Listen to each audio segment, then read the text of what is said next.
علیکم ورحمۃ اللہ وبرکاتہ۔ الحمد للہ الحنان المنان الذي خلق الإنسان وعلمه البيان والصلاة والسلام على رسوله سيد الإنس والجان وعلى آله وأصحابه ذوي الخير والإحسان، أما بعد فأعوذ بالله من الشيطان الرجيم، بسم الله الرحمن الرحيم۔ ان اللہ لا یغیر ما بقوم حتی یغیروا ما بانفسهم واذا اراد اللہ بقوم سوءا فلا مرد له، صدق اللہ مولانا العظیم۔ بارگاہ رسالت مآب صلی اللہ علیہ وسلم میں درود پاک کا ہدیہ پیش کریں۔ اللہم صلی علی سیدنا محمد معدن الجود والکرم وآلہ واصحابہ الکرام وابنہ الکریم وبارک وسلم صلاۃ دائمۃ سرمدا ابدا۔ حالات زمانہ کے اعتبار سے اور ہماری حالتوں کے اعتبار سے ایک بہت ہی عمدہ شعر ہے جو بالکل صادق آتا ہے۔ قوت فکر و عمل پہلے فنا ہوتی ہے، قوت فکر و عمل پہلے فنا ہوتی ہے جب کسی قوم کی شوکت پہ زوال آتا ہے۔ یوں ہی کوئی قوم نہیں مرتی، کسی قوم کے اوپر زوال آتا ہے تو سب سے پہلے اس قوم کے اندر سوچنے سمجھنے کی صلاحیت ختم ہو چکی ہوتی ہے، تب جا کر کے زوال آتا ہے۔ آج اس شعر کو میں پڑھتا ہوں تو محسوس ہوتا ہے کہ ہماری قوم پر یہ شعر صادق آتا ہے۔ قوت فکر اور عمل یہ پہلے رخصت ہو گئی ہے، جس کی وجہ سے یہ زوال آ رہے ہیں۔ لوگ اب حادثوں پر بیٹھ کر کے چرچا کرتے ہیں، حادثہ ہونے سے پہلے جو فکر ہونی چاہیے وہ مفقود ہے۔ گھر جلنے کے بعد پھر میٹنگ کرنے کا مطلب کیا ہے؟ اس سے سیفٹی کے لیے پہلے سے انتظامات ہوں تو اس کو لائق و فائق اور دانش مندی سمجھا جائے گا۔ آج کی وہی حالات ہیں میرے عزیزوں۔ آپ کو پتا ہے کچھ قومیں ایسی ہیں جو فیوچر پلاننگ کے لیے 100 سال کے بعد کا سوچتی ہیں، جبکہ یہ اسلام کا حصہ تھا۔ نبی کونین صلی اللہ علیہ وسلم نے 1400 سال بعد ہونے والی چیزوں کی پیشین گوئی فرمائی کہ نہیں فرمائی؟ اللہ کے نبی صلی اللہ علیہ وسلم نے 1000 سال بعد پیدا ہونے والی چیزوں کو پہلے سے بتایا تھا کہ نہیں؟ یہ ساری چیزیں نبی آخر الزمان صلی اللہ علیہ وسلم نے جو بتایا، مطلب یہی تھا کہ اس وقت کے لوگوں کو ضرورت تو نہیں تھی ان حالات کی، پھر بھی حضور ان کو بتا رہے تھے، صحابہ کو۔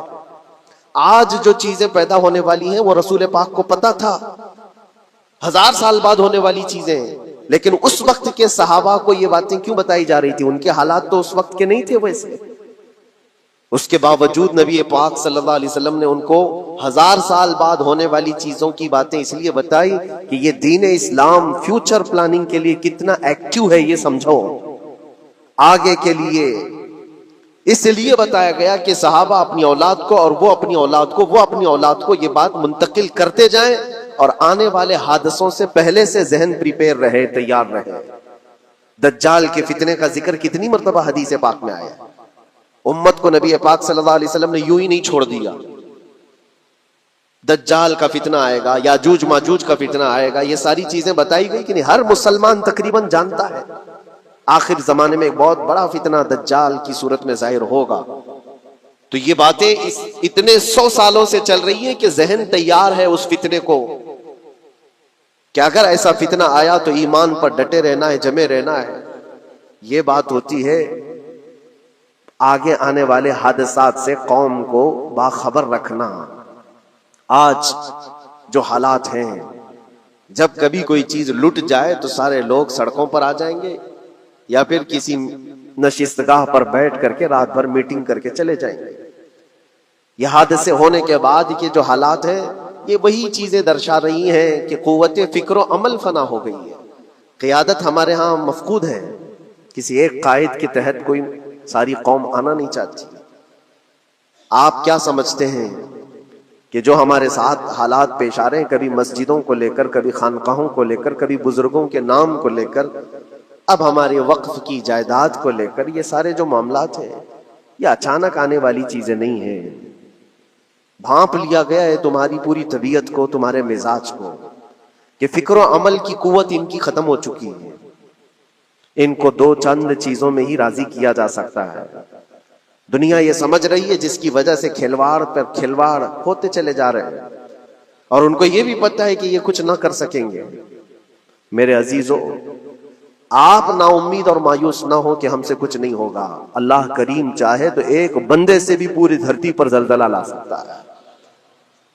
اللہ کریم کی ذات پر یقین اور توکل رکھو. سرکار غریب نواز ہندوستان آئے تھے تو بہت بڑی فوج لے کر نہیں آئے تھے، اللہ کی ذات پر بھروسہ کر کے آئے تھے، اور 90 لاکھ لوگوں کے دلوں میں چراغ اسلام جلا دیا تھا. وہ یقین اور توکل کے ساتھ آئے تھے. آج لوگوں کے دلوں کے اندر جو مایوسی اور نا امیدی ڈالی جا رہی ہے کہ کچھ ہوگا نہیں، ابھی کچھ کرنے سے کچھ نہیں ہوگا، یہ نا امیدی اور مایوسی تمہاری طبیعت میں کیوں آئی؟ کیا تمہارا رب تبارک و تعالیٰ کی ذات پر یقین کمزور ہو گیا؟ اگر یہ اس طرح کی بیماری آئی ہے تو پھر بدر پڑھ لینا. جب رسول پاک صلی اللہ علیہ وسلم کے ساتھ وہ صحابہ جا رہے تھے، ان کو اچھی طرح پتا تھا کہ سامنے آنے والی فوج کتنی طاقت لے کر آ رہی ہے. 1000 لوگ آ رہے ہیں، ہاتھی گھوڑے ان کے پاس، ہتھیار اور اسباب ان کے پاس ہے، کھانے پینے کی مزے کی ساری چیزیں لے کر کے آ رہے تھے مکہ والے. اور ادھر صحابہ ننگے پیر ہیں، 313 کے پاس 4 گھوڑے ہیں، پیدل چلے آ رہے ہیں. چھاؤں لینے کے لیے کوئی جگہ تک نہیں ہے ان کے پاس. ایک کھجور کسی کے پاس ہو تو 10 لوگ اس پر اکتفا کر لیں. فاقے پر فاقہ کرنے والے وہ صحابہ، لیکن انہوں نے یہ نہیں کہا کہ اللہ کے نبی صلی اللہ تعالی علیہ وسلم سے کہ ہمارے پاس اسباب کی کمی ہے، ہتھیار کی کمی ہے، کچھ نہیں، ہمارے پاس سواری نہیں ہے. بغیر سواری کے 180 کلومیٹر مدینے سے چل کر کے وہ بدر پہنچے تھے، بدر تک پہنچے تھے. اور اس وقت اپنی ساری محنتیں، اپنی ساری قوتیں انہوں نے زمین پر لا کر رکھ دی. پھر بدر کے میدان میں جب پہنچے تب اللہ کریم کی بارگاہ میں دعا کیا تھا میرے مصطفیٰ نے، اے اللہ اگر اس نہتی قوم کو تو نے فتح نہیں دی تو پھر قیامت تک اس روئے زمین پر سجدہ کرنے والا کوئی نہیں ہوگا. یہ محبوبانہ انداز تھا میرے مصطفیٰ کا. وہ دعا مدینے میں بیٹھ کر کے بھی تو کر سکتے تھے. 180 کلومیٹر دور اتنی مصیبت میں دھوپ میں چل کر کے جانے کی کیا بات تھی؟ ننگے پیر صحابہ گئے ہیں، فاقے پر فاقہ کیے ہوئے. وہ مدینے میں بیٹھ کر دعا کرتے تو کیا رحمت للعالمین کی دعا قبول نہیں ہوتی؟ لیکن مصطفیٰ کریم صلی اللہ علیہ وسلم نے یہ مزاج دیا ہے، پہلے فکر و عمل میدان میں لاؤ پھر دعا کرو، اللہ کی مدد آتی ہے. یہاں ہم بیٹھ کر کے یہیں سے دعا کرتے ہیں، کچھ کرنا نہیں ہے، بدلنا نہیں ہے، اور فکر و عمل کو لانا نہیں ہے، تو پھر صرف یہاں بیٹھ کر کے دعا کرنا، یہ تو میرے عزیزوں عورتوں کو اس سے ذمہ داری دی گئی ہے کہ تم میدان عمل میں آ نہیں سکتی، تم اپنے گھروں سے دعا کرو اپنے بھائیوں کے لیے. لیکن یہ کام تو اب سارے مردوں نے بھی لے لیا ہے. بہرحال قوت فکر و عمل پہلے فنا ہو جاتی ہے جب کسی قوم کی شوکت پہ زوال آتا ہے. آج یہ جو سارے معاملات ہم دیکھ رہے ہیں، اس کی ایک خاص وجہ میں آپ کو بتانا چاہتا ہوں. آج سے تقریباً 8-9 سال پہلے میرا ایک بیان بھی ریکارڈ موجود ہے، کافی دنوں تک وہ چلتا رہا. میری اپنی بات نہیں تھی. سراج الامہ امام غزالی رحمت اللہ تعالی علیہ انہوں نے لکھا تھا کہ امت پر اگر ایک ایسا وقت آ جائے جب ان کے سامنے ان کے نبی کو گالیاں دی جا رہی ہیں اور امت کچھ نہ کرے، تو پھر وہ انتظار کرے کہ عنقریب وہ وقت بھی ان کے اوپر آنے والا ہے جب ان کی ماؤں، بیٹیوں اور سب عزتوں کو بازار میں نیلام کیا جائے گا اور یہ کچھ نہیں کر سکے. وہ دن آ جائیں گے. بیسک وجہ وہاں سے شروع ہوئی کہ لوگ اپنے عیش و عشرت میں کچھ کمی نہ کر سکے. بارگاہ مصطفیٰ صلی اللہ علیہ وسلم کی گستاخیاں کھلے عام ہوتی رہیں، اور اس پر ہم لوگ جس طرح کے حالات دیکھتے رہے. بہت سارے لوگ تو مجھ کو یہ کہتے تھے، مجھ سے یہ کہتے تھے، کیا ضرورت ہے آپ کو بولنے کی، حالات دیکھ نہیں رہے آپ؟ ظالمو، تم کو اگر کوئی چھوٹی سی ماں کی گالی دے دے تو تم بپھر جاتے ہو اور اس کے اوپر آسمان توڑنے کی بات کرتے ہو. اور ہم اپنے نبی پاک صلی اللہ علیہ وسلم سے کروڑوں ماؤں سے زیادہ محبت کرتے ہیں. اس رسول پاک صلی اللہ تعالی علیہ وسلم پر کوئی بھونکتا رہے اور اس کا جواب نہ دو، تم یہ کہتے ہو مصلحت ہے، حالات ایسے ہیں. تو پھر اپنا یہ لباس بدل لینا چاہیے، اپنا نام بدل لینا چاہیے. پھر اس دائرہ اسلام میں رہ کر کے مطلب کیا ہے؟ اسی لیے اقبال نے 100 سال پہلے ایک مزاج دیا تھا، ایمان ہے کیا چیز، اسلام ہے کیا چیز. تم کیا سمجھتے ہو داڑھی ٹوپی اور جبے کبے کا نام اسلام ہے؟ اسلام کیا ہے؟ اقبال نے کہا تھا کہ بارگاہ مصطفیٰ صلی اللہ تعالی علیہ وسلم کے قدموں تک اپنے آپ کو پہنچا دو، یہی دین ہے، یہی دین ہے۔ گر بہ نہ رسیدی تمام بو لہبیست، اور اگر تم وہاں تک نہیں پہنچ سکے تو زندگی ابو لہب کی طرح ہے۔ دین یہ ہے، آبرو ماں زنام مصطفیٰ است، ہم سب کی عزت و آبرو حضور کے نام سے جڑی ہوئی ہے، ان کے نام سے جڑی ہوئی ہے ہماری عزت و آبرو، اور تم اس نام کی حفاظت نہیں کر سکو گے تو آگے یہ سب چیزیں آنے والی ہیں جو آ رہی ہیں۔ آج لوگ آج واویلا مچا رہے ہیں، یہ بات یاد رکھنا، شیطان کبھی فجر کی نماز کے لیے اٹھا نہیں سکتا، اور اگر اٹھا رہا ہے تو پھر اس کا کوئی مقصد ہے۔ شیطان اور نماز،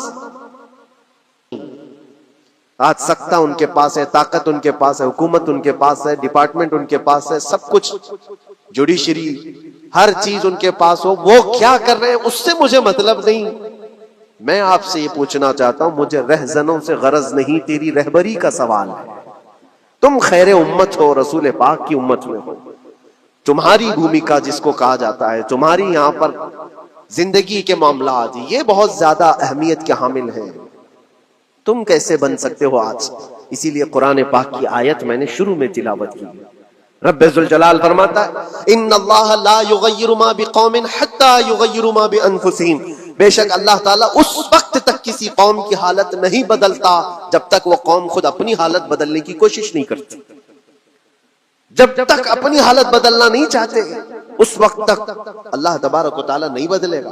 وَإِذَا أَرَادَ اللَّهُ بِقَوْمٍ سُوءًا فَلَا مَرَدَّ لَهُ، اور اللہ تعالیٰ کا یہ جلال بھرا ارشاد تو سنو، یہ 13ویں پارے کی سورہ رعد کی آیت ہے۔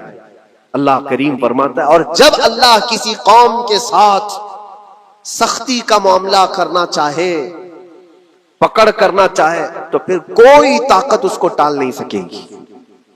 رب تبارک و تعالیٰ جب کسی قوم پر عذاب لانا چاہے تو کوئی اس کو ٹال نہیں سکے، تو بدلو۔ اسی لیے اکثر یہ کہا جاتا، میں تو اپنی تقریروں میں جو چند مجھے چیزیں یاد رہتی ہیں وہ عرض کیے دیتا ہوں، باقی مجھے شعر و شاعری زیادہ یاد نہیں رہتی، لیکن جو دل پہ لگتی ہیں باتیں وہ ذہن میں محفوظ ہو جاتی ہیں۔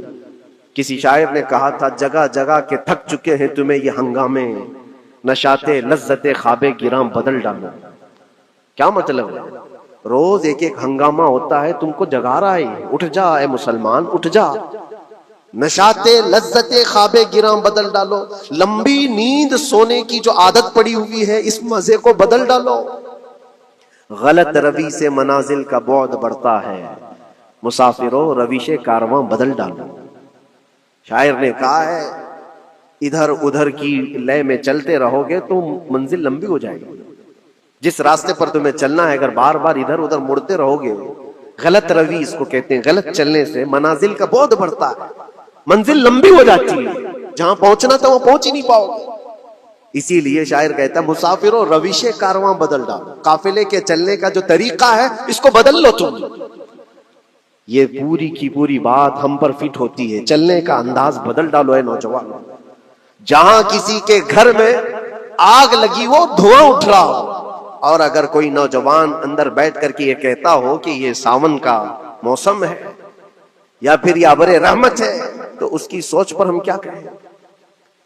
جہاں آج پوری قوم قسم پرسی کے عالم میں ہو، امت محمدیہ کے یہ حالات آج دیکھ رہے ہیں، روزانہ دیکھ رہے ہیں۔ تم شیئر تو کرتے ہو، ہر جگہ شیئر کرتے ہو، اور سارے ریلز پر تم جو دیکھتے ہو ہنگامے روز، صرف ہندوستان کے نہیں پوری دنیا بھر کے، فلسطین کے مظلوم بچوں کی لاشیں دیکھتے ہو اور شیئر کر کے آگے بڑھ جاتے ہو، ان کی چیخیں، ان کے راکھ کے ملبے، ان کا ڈھیر، ان کے تباہ و برباد گھر، ایک ایک قبر میں 80 لوگوں کی لاشیں، یہ سب کیا تم نہیں دیکھتے؟ شیئر کر کے آگے بڑھ جاتے ہو۔ یہی تو ہنگامے ہیں جو تمہیں دھگا رہے ہیں، جگہ جگہ کے تھک چکے ہیں تمہیں یہ ہنگامے، ہنگامے خود ہی تھک گئے، یہ اٹھتا نہیں ہے، اٹھتا نہیں ہے۔ ایک دور وہ تھا 100 سال پہلے کا جب یہاں پر موجود انگریز اس قوم کو دیکھ کر یہ کہنے پر مجبور ہو گیا تھا، یہ فاقہ کش موت سے ڈرتا نہیں ذرا، بھوکیوں پر بھوکا رہتا ہے لیکن موت سے ڈرتا نہیں.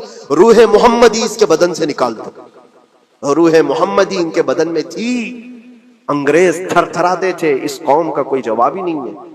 سب سے زیادہ اگر کسی چیز سے ڈرایا جا سکتا ہے تو موت سے. اور یہ قوم ایسی ہے کفن تو اپنے کندھے پر لے کر گھومتی ہے, جہاں موت آ جائے سو جائے. یہ فاقہ کش موت سے ڈرتا نہیں ذرا. روح محمدی اس کے بدن سے نکال دو. یہ کس کی بات تھی؟ انگریزوں کی بات تھی. اور آج حالات بدل گئے ہیں. سارا کا سارا زمانہ تم پر آج بھوکے بھیڑیا کی طرح جھپٹ پڑا ہوا ہے. اور ان حالات میں آپ سے سوال کرتا ہوں, ایک طرف تیز آندھیاں چل رہی ہیں, ایک طرف گھر کے اندر آگ لگی ہوئی, ایک طرف بھوک اور پیاس کی شدت ستا رہی ہے, ایک طرف تمہارے بھائی بہنوں کی بیماریاں ستا رہی ہیں. جب اتنے سارے معاملات ہو تو اے نوجوانوں بتاؤ تم کیا کرو گے اس وقت؟ رات بھر بیٹھ کر گیم کھیلو گے؟ کیا یہ گیم کھیلنے کا وقت ہے؟ اس نوجوان پر کیا یہ افسوس نہیں ہوتا کہ اس کے پوری امت کے حالات ایسے ہیں کہ بچوں کی چیخیں نکل رہی ہیں اور اس کو پب جی سے فرصت نہیں ہے, ریل بنانے سے فرصت نہیں ہے, یہ مجرے کرتا ہوا گھوم رہا ہے. مسجدیں ویران کیوں ہیں, خالی کیوں ہیں؟ تم نے مسجدوں کو ویران رکھا تو مسجدیں تباہ ہونے شروع ہو گئیں, دوسروں کی نظر ہونے لگ گئیں اور اس پر لوگوں کی غلط نظریں پڑنے لگ گئیں. آ جاؤ اے مسلمانوں میرے مصطفیٰ کریم صلی اللہ تعالی علیہ وسلم کی ہدایات پر. ایک بات چیلنج کے ساتھ کہتا ہوں, تمہارا نام اگر نبی پاک صلی اللہ علیہ وسلم کے نام سے جڑا ہے تو یہ چیلنج کے ساتھ میں کہتا ہوں, اس رہتی دنیا میں تمہیں پوری طاقتیں مل کر وہ عزت نہیں دے سکتی جو میرے مصطفیٰ کے قدموں کی وابستگی دے گی. کوئی تمہیں عزت نہیں دے سکتا. تمہیں وہیں آنا پڑے گا, اسی پوائنٹ پر آنا پڑے گا جہاں پہنچ کر کے خالد بن ولید نے عزت پائی تھی. اسی نقطے پر آ کر جمع ہو جاؤ جہاں عمر پہنچے تھے تو فاروق اعظم بن گئے تھے. اسی نقطے پر آ جاؤ جہاں علی پہنچے تھے تو حیدر کرار بنے تھے. ہر ایک کو عزت اسی بارگاہ سے ملی ہے. اور جو کچھ بھی معاملات ہو رہے ہیں اس کی ایک وجہ یہی ہے, ناموس رسالت پر تم نے ہلکے پن کا اظہار کیا تو پھر ہمارے سارے مسئلے داؤ پہ لگ جائیں گے. سارے مسئلے. یہ تو وقف ہے, ابھی دیکھو آگے کل تمہاری اذانیں نشانے پر ہیں, تمہاری جماعت کی نمازیں نشانے پر ہیں, تمہاری مسجدیں بھی نشانے پر ہیں کہ تم اپنے گھروں پر بھی جمعہ پڑھ سکتے ہو, چھتوں پر بھی نمازیں پڑھ سکتے ہو. یہ سب معاملات آئیں گے. برقع, حجاب, ٹوپی, داڑھی ویسے ہی چل چکے ہیں مسئلے. ہر چیز نشانے پر ہے. ارے تمہارے کھانے بھی نشانے پر ہیں, تم کیا کھاؤ گے کیا بچاؤ گے یہ بھی نشانے پر ہے. یہ سارے مسائل صرف اسی بنیاد پر ہے. قوت فکر و عمل پہلے فنا ہوتی ہے جب کسی قوم کی شوکت پہ زوال آتا ہے. اور یہ ایک بات یہ بھی میں بتا دوں, اقبال نے سچ کہا تھا, ان کے جو ہم غلام تھے خلق کے پیشوا رہے, ان سے پھرے جہاں پھرا پھر آئی کمی وقار. جو کچھ بھی ہوا ہے ہماری عزت و وقار میں کمی کا مسئلہ ان سے پھر جانے کی وجہ سے. نبی پاک سے تم دور ہوئے, یہ عزتوں اور وقاروں میں کمی ہے. عجیب سی بات نہیں ہے, یہ دوگلا پن نہیں ہے. میں ان نوجوانوں سے پوچھتا ہوں, نبی پاک صلی اللہ علیہ وسلم سے سچی محبت کا اظہار کرتے ہو, حضور سے اپنی جان سے زیادہ محبت کی بات کرتے ہو, لیکن جب ان کے اخلاق کی بات کی جائے تو تمہیں اخلاق ان کے پسند نہیں ہے. حضور پاک کا چہرہ نہیں پسند ہے, حضور پاک کے لباس تمہیں نہیں پسند ہے, تو پھر کون سی محبت کی بات کرتے ہو؟ اللہ کے رسول صلی اللہ تعالی علیہ وسلم سے تم بے انتہا محبت کی بات کرتے ہو. پھر وہ محبت کا تقاضا یہ ہے کہ تمہاری ظاہری زندگی میں بھی تو نظر آئے کچھ. محبت کا تقاضا یہ ہے. تم شرما جاتے ہو, دنیا کیا کہے گی مجھے, دنیا کیا کہے گی, دقیانوسی کہے گی, فنڈامنٹل کہے گی, پرانے زمانے کا کہے گی. میں چہرے پر داڑھی رکھ لوں تو لوگ مجھے پتہ نہیں کیا کیا کوسیں گے.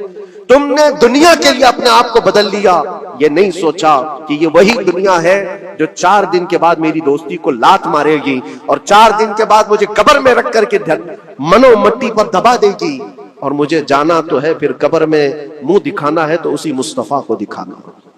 جہاں یہ نہیں پہنچ سکتے وہاں رسول پاک ہوں گے.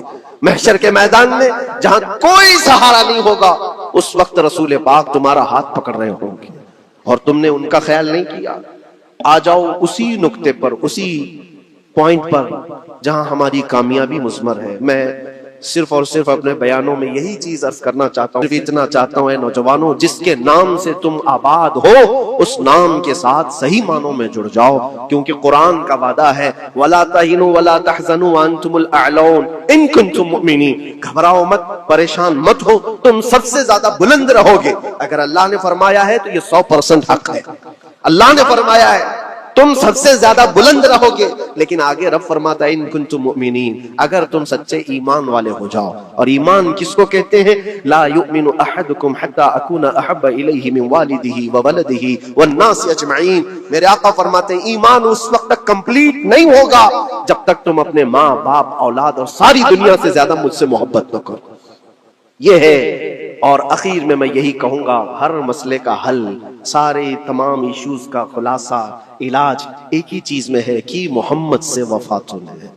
تو ہم تیرے ہیں، یہ جہاں چیز ہے کیا، لوح و قلم تیرے ہیں۔ لوگ انتظار میں ہیں، بہت سارے لوگ یہ پوچھتے بھی ہیں ہمیں کیا کرنا چاہیے، ہمیں کیا کرنا چاہیے۔ ظلم پہ ظلم ہوتا جا رہا ہے، ظالم اپنے انجام پر ضرور پہنچیں گے، کیونکہ قرآن میں اللہ کا وعدہ ہے وَسَيَعْلَمُ الَّذِينَ ظَلَمُوا أَيَّ مُنْقَلَبٍ يَنْقَلِبُونَ، ان قریب ظالم یہ دیکھ لے گا کہ اللہ اس کو کس پلٹی پر پلٹائے گا، کس کھائی میں گرائے گا، اسے اندازہ بھی نہیں ہوگا، اس کے بنے ہوئے جالوں میں وہ خود پھنسے گا۔ ظالموں کی ایک لمبی تاریخ ہے اور ان کو بھی پڑھنا چاہیے جو آج ظلم کر رہے ہیں، لیکن تمہارا کردار کیا ہو اس سلسلے میں جو ہمارے بچے یا نوجوان سوال کرتے ہیں کیا کرنا چاہیے۔ پہلے سب سے پہلی چیز میں یہ کہتا ہوں، جتنا کھو چکے، جتنے جا چکے ہیں اور جو اب برباد ہوا ہے، اس چیز پر منتھن کرنا، اس چیز پر بیٹھ کر میٹنگ کرنا، اس سے پہلے میں چاہتا ہوں کہ آگے ہونے والے نقصانات سے پہلے اپنے آپ کو بدل لو۔ آگے جو بڑے حادثات آنے والے ہیں، آگے جو بڑی آندھیاں آنے والی ہیں، اس سے پہلے اپنے دروازے ٹھیک کر لو، اپنی زندگیاں سدھار لو۔ جو ہو گیا ابھی، یہ نقصان تو بہت بڑا نقصان ہے امت کا۔ جو کچھ بھی ہوا ہے، مسجدیں، معبدیں، خانقاہیں، مزارات، اولیاء کی ذات، بزرگوں کے نام، قرآن، اسلام، دین، یہ ساری چیزوں پر جو حملے ہوئے، لیکن آگے چل کر کے تمہارے وجود پر سوال ہوگا، تمہاری نسلوں پر سوال ہوگا، تمہارے علم دین پر سوال، تمہاری محراب پر، تمہارے ممبر پر۔